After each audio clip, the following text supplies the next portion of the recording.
വിശ്വാസത്തിൻ്റെ അതിശക്തമായ പ്രഖ്യാപനം മാത്രമല്ല,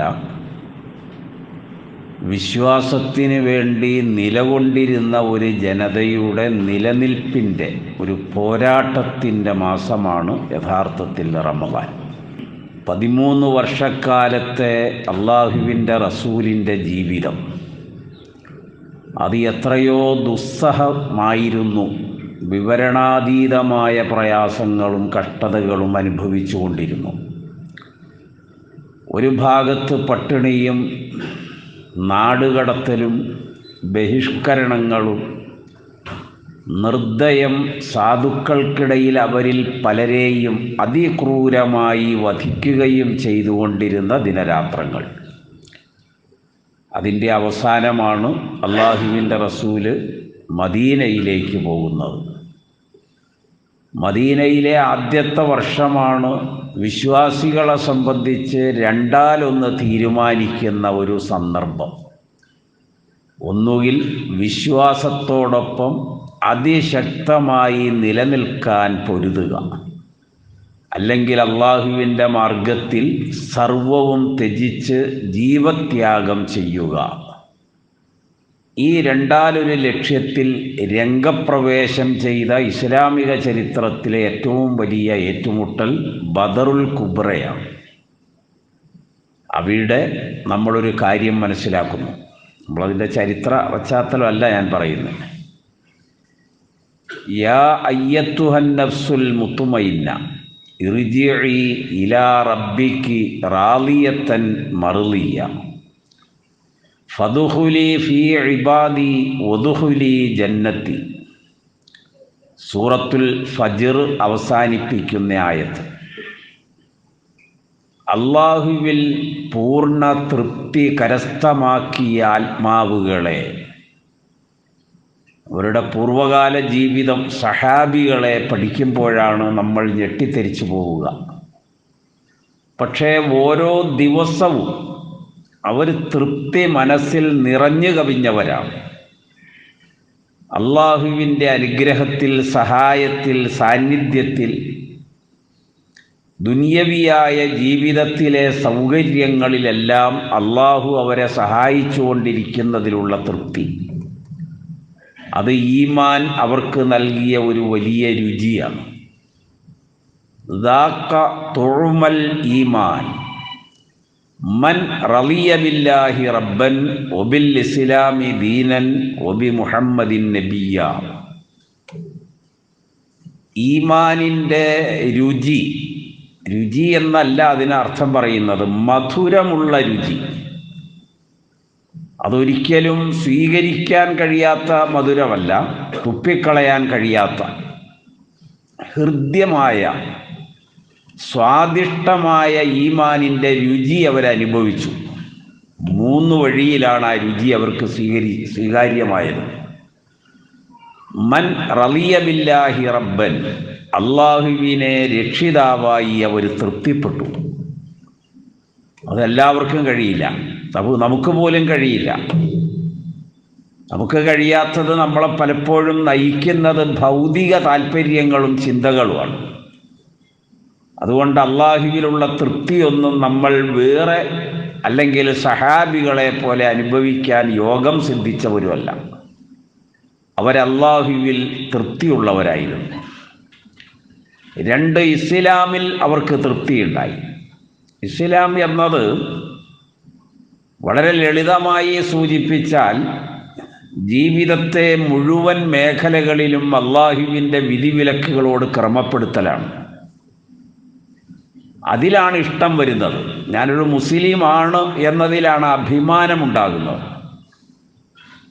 ഞാനൊരു മുസ്ലിമാണ് എന്നതിലെ തൃപ്തി അറിയിക്കുന്നത് അഭിമാനം പ്രകടിപ്പിച്ചുകൊണ്ടാണ്.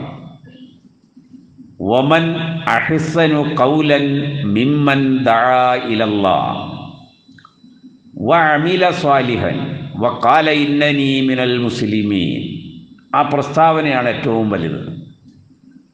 അള്ളാഹുവിലേക്ക് ഒരു മനുഷ്യനെ ഓർമ്മപ്പെടുത്തുന്നു, ചിന്തിപ്പിക്കുന്നു, കിട്ടുന്ന അവസരം അള്ളാഹുവിൻ്റെ മാർഗത്തിലേക്കും സനാതനത്വത്തിലേക്കും വിളിക്കുന്നു.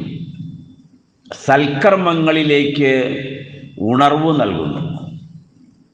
വഅമില സ്വാലിഹൻ, അയാൾ നന്നായി ജീവിച്ചുകൊണ്ടാണ് ഇതെല്ലാം ചെയ്യുന്നത്. ഇന്ന് നമ്മൾ ഒരു വീഡിയോ കണ്ടത്, രണ്ട് മുസ്ലിമുകളുമായി സഹവസിച്ച ലോകത്തെ ഏറ്റവും വലിയൊരു ജൂത യാത്രക്കാരനും റൈറ്ററും ഒരു പ്രത്യേകതരം ആയോധന വിദ്യയുടെ ഉപജ്ഞാതാവും അതിലൂടെ മുസ്ലിമുകളെ എങ്ങനെ നശിപ്പിക്കാം എന്നൊക്കെ പഠിപ്പിച്ചുകൊണ്ടിരുന്ന ഒരാളെക്കുറിച്ചാണ്. അയാൾ പറഞ്ഞൊരു കാര്യം, ഞാൻ എൻ്റെ ജീവിതകാലത്ത് ലഹരി ഉപയോഗിച്ചിട്ടില്ല, പന്നിമാംസവും കഴിച്ചിട്ടില്ല, ഞാനിതിനു വേണ്ടിയാണ് നിലകൊള്ളുന്നത്. നെതന്യാഹുവിനെ എപ്പോഴും നേർക്ക് നേരെ കാണാൻ അവസരമുള്ളയാൾ. അടുത്ത ഒരു വർഷത്തേക്ക് എല്ലാ പ്രവർത്തനങ്ങൾക്കും സ്പോൺസർഷിപ്പ് അയാൾ വാഗ്ദത്തം ചെയ്തിരുന്നു. അദ്ദേഹം ഷഹാദത്ത് കലിമ ചൊല്ലുന്നതാണ് നമ്മൾ കണ്ട ഒരു കാഴ്ച. അതിനത് പറഞ്ഞൊരു വാക്കുണ്ട്, ഞാൻ മുസ്ലിമുകളോടുള്ള എൻ്റെ നെഗറ്റീവായ ചിന്തകളെല്ലാം നിലനിർത്തിക്കൊണ്ട് തന്നെയാണ് ഈ രണ്ടാളുകളെ പരിചയപ്പെട്ടത്. പക്ഷേ അള്ളാഹു എൻ്റെ ജീവിതത്തിൽ തിന്മകളിൽ ഞാൻ ഈ രണ്ട് കാര്യങ്ങൾ ചെയ്യാതിരുന്നത് കൊണ്ടാകാം ഹൃദയത്തിൻ്റെ ഉള്ളിൽ എൻ്റെ ഈ യാത്ര തുടങ്ങുന്നതിൻ്റെ വെളിച്ചം അള്ളാഹു കെടുത്തിക്കളയാതെ നിലനിർത്തിയിട്ടുണ്ടാകാം, അല്ലെങ്കിൽ ഞാൻ മുസ്ലിമാവില്ല. അവരുടെ വർത്തമാനം, സമീപനം, പെരുമാറ്റം എന്നെ അത്ഭുതപ്പെടുത്തിക്കളഞ്ഞു എന്നാണ്. അതിനുപയോഗിച്ചൊരു വാചകമുണ്ട്. നമ്മളവിടെയാണ് അള്ളാഹുവിനെ തൃപ്തിയുണ്ടോ എന്നൊക്കെ അറിയുന്നത്. ബിസ്മില്ലാഹിർ റഹ്മാനിർ റഹീം, സൂറത്തുൽ ഫാത്തിഹയുടെ 1-ാമത്തെ ആയത്ത്. അതയാളുടെ മനസ്സിനെ ഇളക്കി മറിച്ചതിന് കണക്കുണ്ടായില്ല. അള്ളാഹുവിനെയാണ് ആ വാക്ക് ഉദ്ധരിക്കുന്നത്. അള്ളാഹുവിൻ്റെ കാരുണ്യത്തിൻ്റെ അതിവിശാലമായ കടലുകളാണ് ആ വാചകം പറയുന്നത്. ഒരു വിശ്വാസിയോട് അള്ളാഹു എത്രത്തോളം കരുണ കൊണ്ടടുക്കുന്നു എന്നുമാണ് പിന്നെ പറഞ്ഞത്. ഇതാണ് അദ്ദേഹത്തിൻ്റെ വാക്കിൽ വന്നത്. ഈ അടുത്തയുടെ ബ്ലോഗർ അനിൽ മുഹമ്മദ് ഇത് ഉദ്ധരിച്ചിട്ടുണ്ട്, നിങ്ങൾ നോക്കിയാൽ കാണാൻ കഴിയും. അപ്പം ഞാൻ സൂചിപ്പിച്ചത്, ഈമാനിൻ്റെ മധുരമുള്ള രുചി അനുഭവിച്ചത് അള്ളാഹുവിനെ തൃപ്തിപ്പെട്ടവരാണ്, ഇസ്ലാമിനെ തൃപ്തിപ്പെട്ടവർ. അതിനേക്കാളൊക്കെ ഉപരി അവസാനം ഒരു തൃപ്തിയുടെ ഭാഗമുണ്ട്. മുഹമ്മദ് സല്ലല്ലാഹു അലൈഹി വസല്ലമയെ തൃപ്തിപ്പെട്ട ആളുകൾ. നബിയെ തൃപ്തിപ്പെടുക എന്നത് എങ്ങനെയാണ്? അതിനെന്താണ് വഴിയുള്ളത്? നമ്മുടെയൊക്കെ തോന്നിയവാസമാണോ കാര്യങ്ങൾ? അല്ല, മറിച്ച് നബിയുടെ ചര്യ ജീവിതത്തിൽ പഠിച്ച് ഓരോന്നും കൂടുതലായി അനുവർത്തിക്കലാണ്.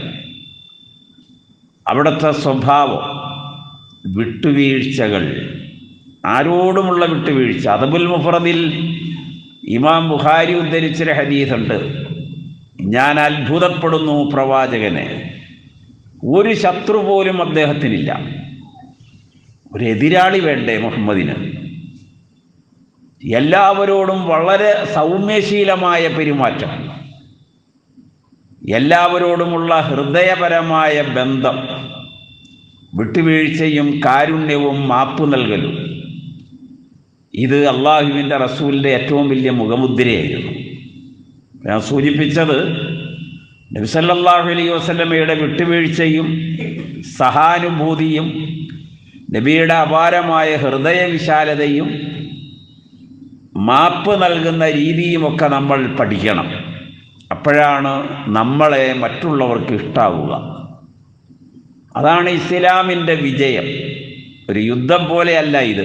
നമ്മുടെയൊക്കെ സ്വന്തമായ ജീവിതം വഴി ആളുകളിലാണ് മാറ്റം വരേണ്ടത്. നമ്മൾ നന്നായാൽ മാത്രമേ അത് കഴിയൂ. അതിനുവേണ്ടി യത്നിക്കണം. അല്ലാഹുമ്മ ഇന്നക അഫൂൻ തുഹിബ്ബുൽ അഫ്വ ഫഅഫു അന്നി യാ കരീം. പിന്നെ അള്ളാഹുവിൻ്റെ നാമങ്ങളാണ്, അത് അത്രയും നിങ്ങൾക്ക് പറയാം. യാ കരീം, യാ റഹീം, യാ അസീസ്, യാ റഹ്മാൻ, ഇങ്ങനെ അസ്മാഉൽ ഹുസ്ന മുഴുവനും ആവർത്തിക്കാം. അതിലെ വാക്ക് അല്ലാഹുമ്മ ഇന്നക അഫൂൻ തുഹിബ്ബുൽ അഫ്വ. അള്ളാഹുവെ, നീ വിട്ടുവീഴ്ച ഇഷ്ടപ്പെടുന്നു, അതെനിക്ക് നീ നൽകണം.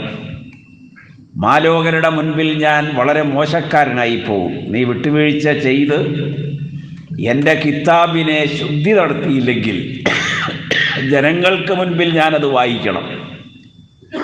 അതിൽ നിന്ന് എന്നെ നീ കാത്തിരക്ഷിക്കണമേ എന്നാണ് ആ പ്രാർത്ഥനയുടെ അർത്ഥം. എല്ലാവർക്കും കൈമാറുന്നു. അള്ളാഹു നമ്മെ അനുഗ്രഹിക്കുമാറാകട്ടെ. ഈ റമദാനിലെ ഓരോ ദിനരാത്രങ്ങളും പ്രതിഫലത്തിൻ്റെ ആധിക്യം കൊണ്ട് അള്ളാഹു വിശ്വാസികൾക്ക് കനിഞ്ഞേകുന്ന ദിനരാത്രങ്ങളാണ് ഇനി. പരമാവധി ഹൃദയബന്ധത്തോടെ, നല്ല മനസ്സോടെ, നല്ല ചിന്തയോടെ, നല്ല ജീവിത രീതിയോടെ, നല്ല കുടുംബ ബന്ധങ്ങളോടെ മുന്നോട്ട് പോകാൻ ശ്രമിക്കുക. അള്ളാഹു മുത്തഖീങ്ങളിൽ, മുഅ്മിനീങ്ങളിൽ നാം ഏവരെയും ഉൾപ്പെടുത്തി തിരുമാറാകട്ടെ.